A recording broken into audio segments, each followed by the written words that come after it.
আলহামদুলিল্লাহ রাব্বিল আলামিন ওয়াসসালাতু ওয়াসসালামু আলা আশরাফিল আমবিয়া ওয়াল মুরসালিন নবিয়িনা মুহাম্মদ ওয়া আলিহি ওয়া আসহাবিহি আজমাইন, আম্মা বাদ। সম্মানিত ভাই বন্ধুগণ, আজ আমরা আলোচনা করতে চাই সেই সৌভাগ্যবান মানুষদের নিয়ে যাদের জন্য আল্লাহ সুবহানাহু ওয়া তাআলা যথেষ্ট হয়ে যাবেন বলে কোরআন এবং হাদিসের বিভিন্ন জায়গায় ওয়াদা রয়েছে। তার যে কোনো মুসিবত, তার যে কোনো সমস্যা, তার যে কোনো চাওয়া পূরণের জন্য আল্লাহ সুবহানাহু ওয়া তাআলা নিজে দায়িত্বশীল হবেন, নিজে যথেষ্ট হয়ে যাবেন। কারা, কি গুণ থাকলে আমাদের ভেতরে আল্লাহ সুবহানাহু ওয়া তাআলা আমাদের জন্য যথেষ্ট হয়ে যাবেন? এরকম সৌভাগ্যবান মানুষের ভেতরে প্রথমেই যার কথা উল্লেখ করব, তিনি হলেন ওই ব্যক্তি যার ভেতরে আল্লাহ সুবহানাহু ওয়া তাআলার প্রতি ভরসা আছে, তাওয়াক্কুল আছে পূর্ণাঙ্গ মাত্রায়।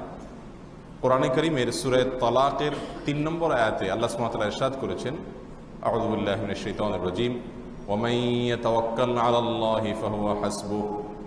যে ব্যক্তি আল্লাহর প্রতি ভরসা রাখে এবং সেই ভরসা যদি পূর্ণ মাত্রার ভরসা হয়, আল্লাহ সুবহানাহু ওয়া তাআলার প্রতি তাওয়াক্কুল যদি হয় হাক্কা তাওয়াক্কুলিহি, যেভাবে আল্লাহর প্রতি ভরসা রাখা দরকার সেভাবে, তাহলে আল্লাহ সুবহানাহু ওয়া তাআলা তার জন্য যথেষ্ট হয়ে যাবে।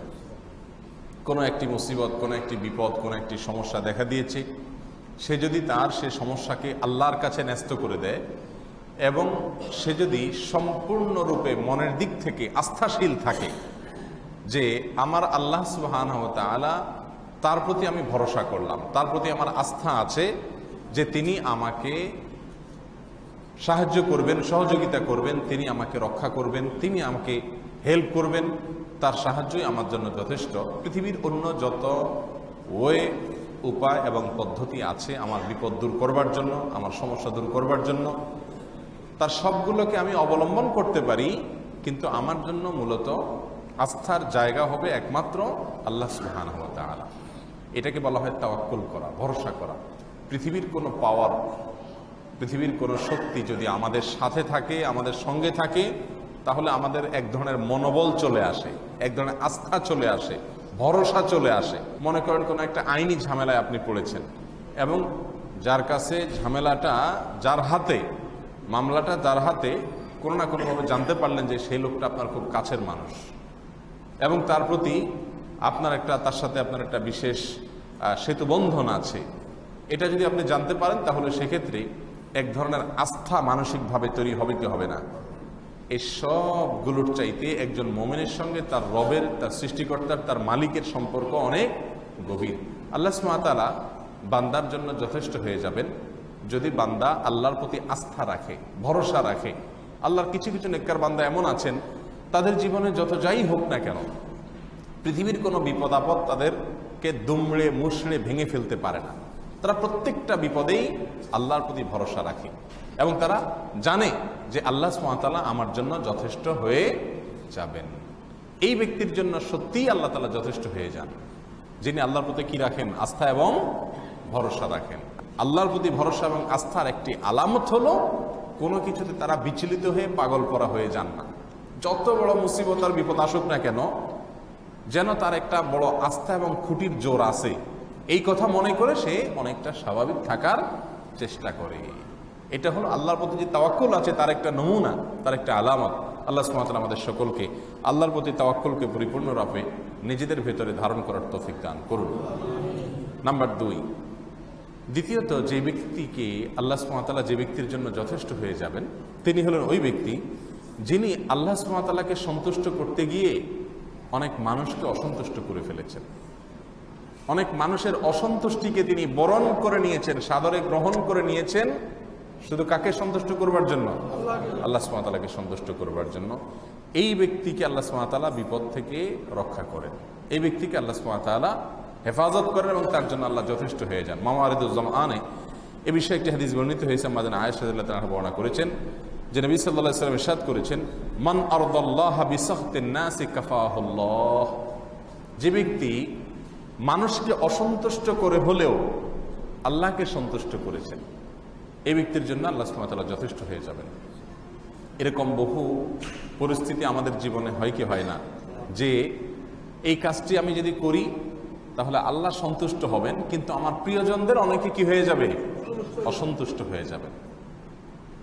অথবা অমুক কাজটি যদি আমি না করি তাহলে আমার আল্লাহ অসন্তুষ্ট হবেন, আর করলে কাছের লোকেরা অসন্তুষ্ট হবে।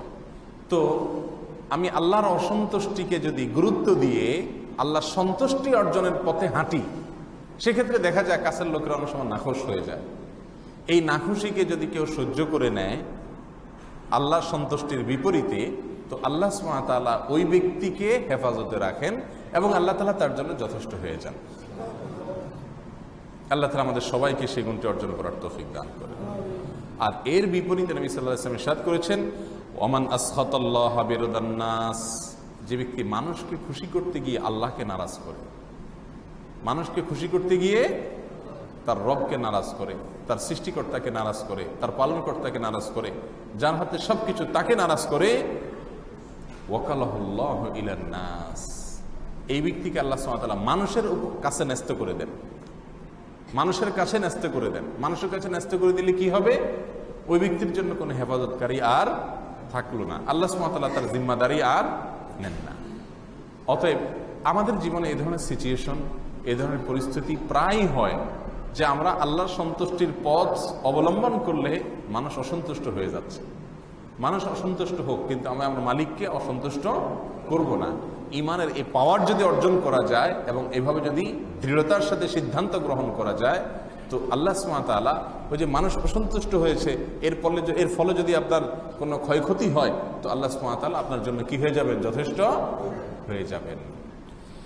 নাম্বার 3, তৃতীয় নম্বর ওই ব্যক্তি যে ব্যক্তির কাছে পৃথিবীর দুনিয়ার যত চিন্তা আছে, এই বস্তু জগতের সকল চিন্তা, সকল সাধনা, সকল টেনশন, এগুলো সবগুলো তার কাছে গৌণ, তার কাছে মৌল থাকে, মৌলিক থাকে, প্রধান চিন্তা থাকে, টেনশন থাকে, পেরেশানি থাকে আখিরাতকে কেন্দ্র করে, এই ব্যক্তির জন্য আল্লাহ সুবহানাহু ওয়া তাআলা যথেষ্ট হয়ে যাবেন।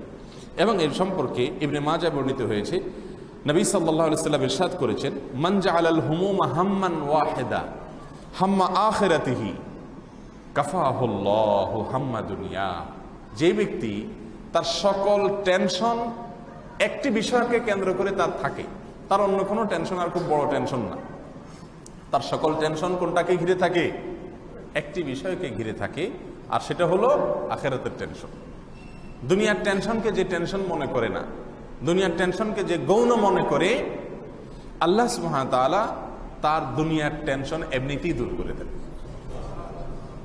আর দুনিয়াকে যে ব্যক্তি টেনশনের বস্তু বানায়, দুনিয়ার টেনশন নিয়ে যে ব্যক্তি সবসময় বিভোর থাকে, ব্যস্ত থাকে, আখিরাতকে সে একেবারে সাইডে ফেলে রাখে, ওইটাকে কোনো গুরুত্বের সাথে দেখেই না, সেটা কোনো টেনশনের বিষয় মনে না করে, সেই ব্যক্তির পরিণতি কি? নবী সাল্লাল্লাহু আলাইহি ওয়াসাল্লাম বলেছেন, ওয়ামান তাশাআবাত বিহি আল হুমুম ফি আহওয়ালিদ দুনিয়া, যে ব্যক্তি দুনিয়ার অবস্থা নিয়ে, টাকা পয়সা, ঘর বাড়ি, ক্যারিয়ার ইত্যাদি নিয়ে টেনশন করতে করতে এর ভিতরে যে ব্যক্তি ব্যস্ত থাকে, লাম ইউবালিল্লাহু ফি আইয়ি আওদিয়াতিহা হালাক, এই ব্যক্তি কোথায় গিয়ে মরে থাকবে, কোথায় গিয়ে ধ্বংস হয়ে যাবে, কোন উপত্যকায় গিয়ে সে ধ্বংসের মুখে পতিত হবে, আল্লাহ সুবহানাহু ওয়া তাআলা সে ব্যাপারে বিলকুল পরোয়া করবেন না। অর্থাৎ এই ব্যক্তির জন্য আল্লাহ সুবহানাহু ওয়া তাআলা জিম্মাদার হবেন না। অতএব প্রিয় ভাইরা আমার, আমাদের সকল পেরেশানির কেন্দ্রবিন্দু হওয়া উচিত আখিরাতকে সামনে রেখে, আখিরাতকে নিয়ে, আখিরাতকে ঘিরে। একজন মুমিন যে আসলে বিশ্বাস করে জাহান্নাম বলতে কিছু একটা আছে, তাহলে তো তার সবচেয়ে বড় পেরেশানি হবে যে আমার প্রতিটা কদমে আমি কি জাহান্নাম কামাই করছি নাকি জান্নাত কামাই করছি, এর ফলে কি আমি জান্নাতের দিকে অগ্রসর হচ্ছি নাকি জাহান্নামের দিকে অগ্রসর হচ্ছি। এটা তো মুমিনের চিন্তা হওয়ার কথা। কিন্তু দুনিয়ার চাকচিক্য আর বস্তু জগতের চিন্তা আমাদেরকে এরকম বানিয়ে দিয়েছে যে এখন আমাদের তরুণেরা, তরুণ ভাইয়েরা, যুবক ভাইয়েরা, যুবতী ভাইয়েরা একটা বয়সে তারা ক্যারিয়ার গড়ার জন্য, পড়াশোনা করার পেছনে, পড়াশোনা করে নিজের ক্যারিয়ার গড়ার জন্য পাগল পড়া থাকে। এরপরে পড়াশোনা করার পরে সকল টেনশন থাকে কোনটাকে ঘিরে? একটা ভালো চাকরি, এটাকে ঘিরে। এরপরে মোটামুটি চাকরি পেয়ে গেলে তারপরে টেনশন থাকে কি?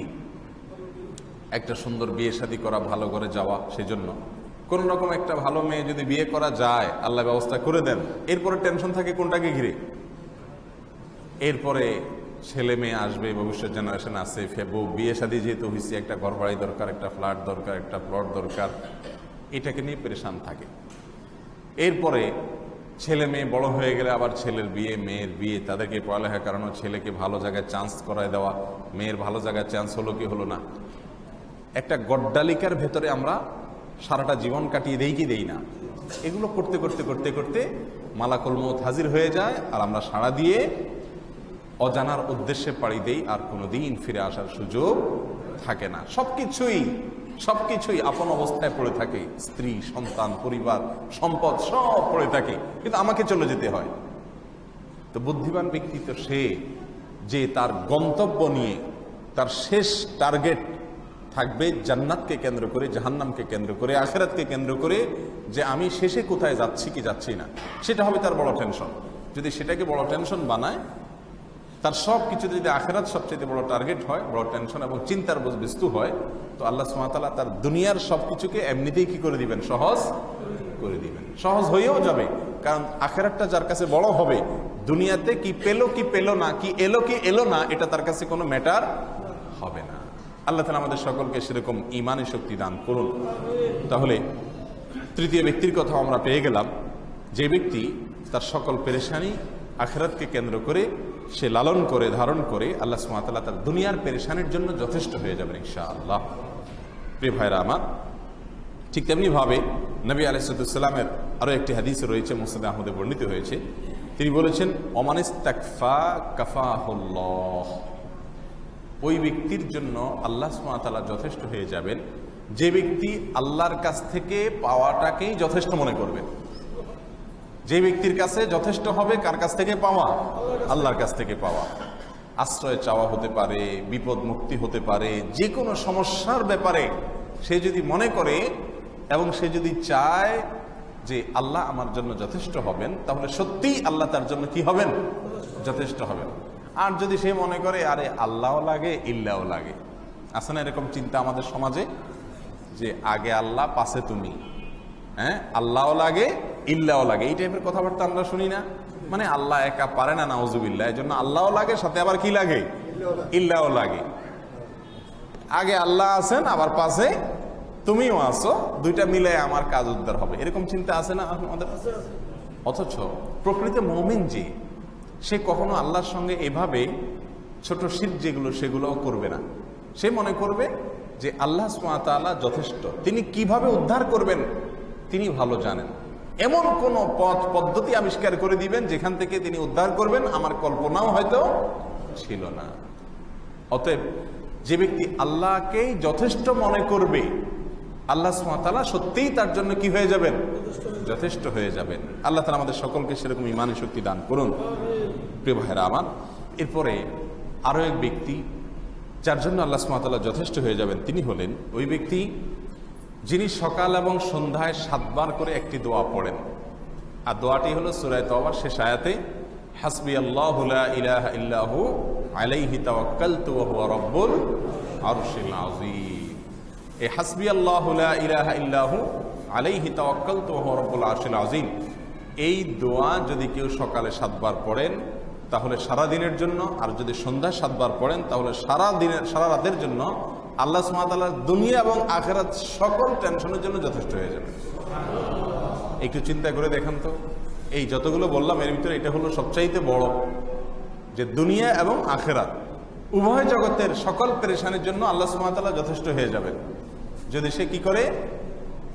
সূরা তাওবার শেষ আয়াতে যে দোয়াটি রয়েছে, যেটি আমরা সকাল সন্ধ্যার দোয়ার বইতে উল্লেখ করেছি, হাসবিয়াল্লাহু লা ইলাহা ইল্লাহু আলাইহি তাওয়াক্কালতু ওয়া হুয়া রাব্বুল আরশিল আযীম। এর অর্থ হলো হাসবিয়াল্লাহ, আল্লাহ আমার জন্য যথেষ্ট, লা ইলাহা ইল্লাহু, তিনি ছাড়া সত্যিকার কোনো মাবুদ নাই, আলাইহি তাওয়াক্কালতু, তার প্রতি আমি ভরসা করেছি, আস্থা রেখেছি, ওয়া হুয়া রাব্বুল আরশিল আযীম, তিনি আরশে আযীমের মালিক, পরিপালনকর্তা।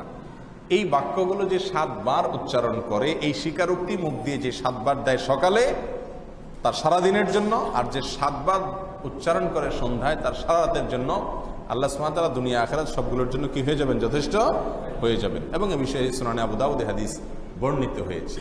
অতএব এই আমলটাও আমাদের ভেতরে থাকা দরকার। আরবিয়ানদের ভেতরে এখনো পর্যন্ত এই নিয়ম চালু আছে, তারা কিছু হলেই বলে হাসবি আল্লাহ, কিছু হলে কি বলে? হাসবি আল্লাহ, মানে কি? আল্লাহ আমার জন্য যথেষ্ট। আল্লাহ আমার জন্য যথেষ্ট, আমার আর কারোর দরকার নেই, আল্লাহ যথেষ্ট। এই কথা তারা লফজে লফজে বলে। একজন কথার কথা কষ্ট দিছে, শত্রুতা করছে, হক মেরে দিয়েছে, তখন তারা সাথে সাথে বলে ওঠে কি, হাসবি আল্লাহ, আল্লাহ আমার জন্য যথেষ্ট। এই মোমেন যখন আল্লাহর প্রতি আস্থা এবং বিশ্বাসকে এই লেভেলে নিয়ে যাবে যে প্রতিটা বিষয় সে মনে করবে আল্লাহ আমার জন্য কি যথেষ্ট, তো সত্যি আল্লাহ সুবহানাহু ওয়া তাআলা তার জন্য কি হয়ে যাবেন, যথেষ্ট হয়ে যাবেন। আল্লাহ তাআলা আমাদের সকলকে আল্লাহর প্রতি সেভাবে আস্থা এবং ভরসা রাখার তৌফিক দান করুন। প্রিয় ভাইরা আমার, পরকালের জন্য যে ব্যক্তি কাজ করবে, যে কাজটা আমার আখিরাতে উপকার আসবে, শুধু খুঁটে খুঁটে সেই কাজগুলো করে বেড়াবে, এই ব্যক্তির জন্য আল্লাহ সুবহানাহু ওয়া তাআলা যথেষ্ট হয়ে যাবে। এবং এই বিষয়ে মুসান্নাফ ইবনে আবি শাইবা বর্ণিত হয়েছে, নবী সাল্লাল্লাহু আলাইহি ওয়াসাল্লাম ইরশাদ করেছেন, মান আমিলা লি আখিরাতিহি কাফাহুল্লাহু দুনিয়া। যে ব্যক্তি তার আখিরাতের জন্য কাজ করবে, আখিরাতের কথা চিন্তা করে যে কাজগুলো আখিরাতের জন্য উপকারী হবে সেই কাজগুলো করবে খুঁটে খুঁটে, আখিরাতের কাজ কোনটা, কোন কোন কাজ আমার আখিরাতে কাজে লাগবে সেগুলো খুঁটে খুঁটে যে ব্যক্তি করবে, কাফাহুল্লাহু দুনিয়া, ওই ব্যক্তির দুনিয়ার জন্য আল্লাহ যথেষ্ট হয়ে যাবেন। তার দুনিয়ার পেরেশানি আর থাকবে না। আখিরাতকে যখন টার্গেট বানিয়ে ওইটার জন্য কাজ করবেন, আপনার দুনিয়া আল্লাহ সুবহানাহু ওয়া তাআলা দেখভাল করবেন ইনশাআল্লাহ। প্রিয় ভাইরা আমার, এর মানে এটা না যে আমি দুনিয়া ছেড়ে ছেড়ে শুধুমাত্র আখিরাতের কাজ করব।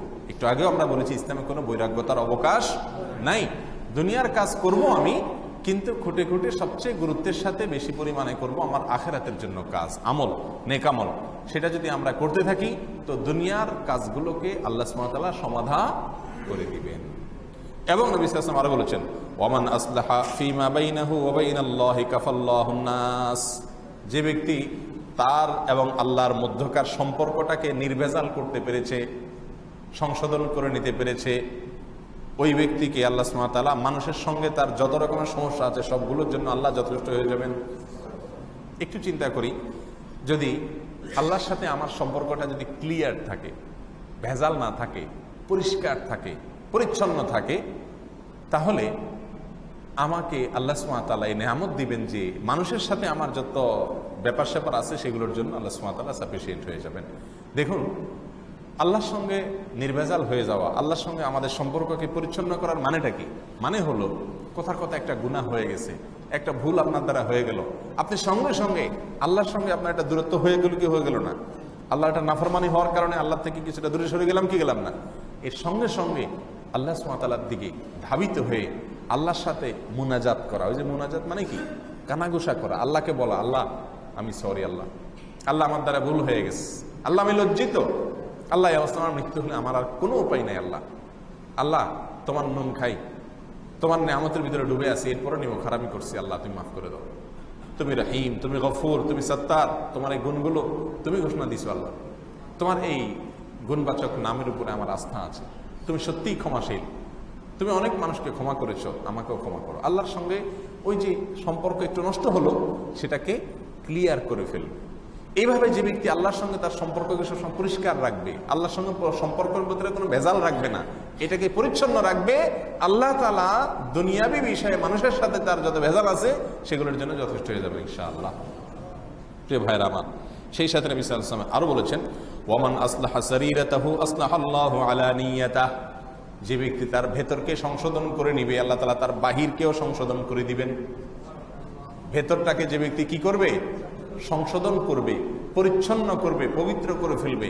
ভেতরে যত সমস্যা থাকতে পারে, যেমন অহংকার, দুনিয়ার মোহ, লোভ, লালসা, মানুষের প্রতি শত্রুতা, হিংসা, বিদ্বেষ, ভেতরে যত সমস্যা আমাদের থাকতে পারে এগুলোকে যদি আমরা পরিষ্কার করতে পারি তো আল্লাহ সুবহানাহু ওয়া তাআলা আমাদের বাহিরের, শরীরের বাহিরের জাগতিক যত সমস্যা আছে এই সবগুলো দূর করে দিবেন। আল্লাহ তাআলা আমাদের সকলকে আল্লাহ যেন আমাদের জন্য যথেষ্ট হয়ে যান সেই পর্যায়ে যাওয়ার তৌফিক দান করুন, সেইভাবে কাজ করার তৌফিক দান করুন। সর্বশেষ যে পয়েন্টটি বলবো তা হলো, ফজরের সালাত যে ব্যক্তি জামাতের সাথে পড়বে, প্রতিদিন ফজরের সালাত যে ব্যক্তি জামাতের সাথে পড়বে, নবী আলাইহিস সালাম ইরশাদ করেছেন, ফাহুয়া ফি যিম্মাতিল্লাহ মান সাল্লাল ফজর ফি জামাআহ। যে ব্যক্তি ফজরের সালাত জামাতের সাথে আদায় করবে ওই দিনের জন্য আল্লাহ সুবহানাহু ওয়া তাআলার জিম্মায় সে চলে যাবে। আল্লাহ সুবহানাহু ওয়া তাআলা জিম্মাদারি, আল্লাহ তাআলা তার দায়িত্ব নেবেন, আল্লাহ জিম্মাদারিতে সে চলে যাবে যদি সে ফজর নামাজ জামাতের সাথে আদায় করে। এজন্য ভাইরা আমার, পুরুষেরা সবসময় সচেষ্ট থাকতে হবে যে ফজরের সালাত যেন কি হয়? জামাতের সাথে হয়। আর মেয়েরা চেষ্টা করবে তাদের বাসার পুরুষদেরকে ফজরের সালাত জামাতে আদায় করার জন্য সহযোগিতা করা, উঠাইয়া দেওয়া, হেল্প করা, রাত্রে তাড়াতাড়ি সময় দেওয়া, যাতে করে ফজর জামাতের সাথে পড়তে পারে। তারা যদি হেল্প করেন পুরুষদেরকে, পাঠায় দেন, ইনশাআল্লাহ তাদের জন্য একই ফজিলত আল্লাহ সুবহানাহু ওয়া তাআলা দিতে পারে। এই জন্য ভাইয়েরা আমার, আল্লাহ তাআলার কাছে খুব বেশি আমাদের রোনাজারি হওয়া দরকার, আল্লাহর কাছে আমাদের দোয়া থাকা দরকার যে আল্লাহ আমাদের জন্য যথেষ্ট হওয়ার জন্য যা যা করা দরকার সবগুলো আমল যেন আমাদেরকে আল্লাহ তাআলা করার তৌফিক দান করেন।